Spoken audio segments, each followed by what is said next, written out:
Շնորհակալություն, հարգելի գործընկերներ, ըստ էության հիմնական զեկուցողը բովանդակությունը ներկայացրեց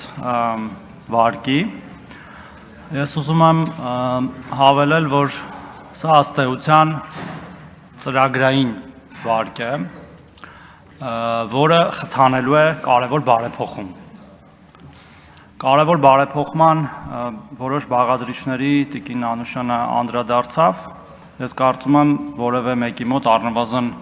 դրանց անհրաժեշտության վերաբերյալ կասկած չի առաջանում։ Հարցը հնչում, ինչու ենք մենք դրա համար գումար վերցնում, հա? Ինչու ենք մենք վարկ վերցնում, որպեսզի բարեփոխում անենք։ Վարկերը նաև այս նպատակով են օգտագործվում սովորաբար, ու սա առաջի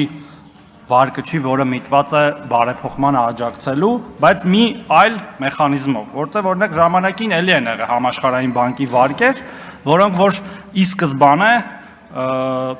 ծախսվել են օրինակ ծրագրերի իրականացման գրասենյակի կողմից, էլի ինչ որ թիրախներ դնելով։ Ես կարծում եմ, որ այս արդյունքահեն տեսակի վարկերը ավելի մեծ երաշխիք են պարունակում, որ այդ ծրագրերը կիրականացվեն, որովհետև գումարը մասհանվելու է միայն այն ժամանակ, երբ որ այդ արդյունքները կապահովեն։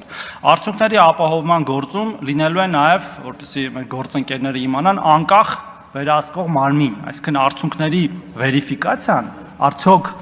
կառավարությունը կամ այս դեպքում առողջապահության նախարարությունը իրոք կատարել է այն աշխատանքը եւ հասել է այն ցուցանիշներին, որոնք վարկային համաձայնագրի մեջ կան, իրականացնելու է անկախ վերահսկող մարմինը եւ միայն դրանից հետո է վարկային միջոցների մասանում տեղի ունենալու։ Սա նաեւ կարող է համեմատվել բյուջետային աջակցության վարկերի հետ, երբ որ վարկ տրամադրողը եւ վարկ ստացողը պայմանավորվում են, որ ինչ որ ցուցանիշ հասնելու դեպքում բյուջետային աջակցություն կտրամադրվի, թեև անունը ինքնին բյուջետային աջակցության վարկ չէ։ Ես կարծում եմ, որ այս կարևոր բարեփոխման իրականացման համար նման աջակցությունը վճռական է, այսինքն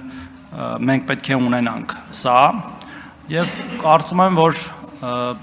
նաև օգտագործելով մեր խորհրդարանական վերահսկողական գործիքները, մեր հանձնաժողովը, մյուս հանձնաժողովները պետք է նաև ընթացիկ տեղեկություն ստանանք, թե ինչպես է բարեփոխումը առաջ գնում, որպեսզի նաև վստահ լինենք, որ այդ մասհանումները ճիշտ են կատարվում, քանի որ իհարկե սա բեռ է մեր բոլորի վրա, մենք այս գումարը պետք է վճարենք, թեև ունենալով արտոնյալ ժամկետ կամ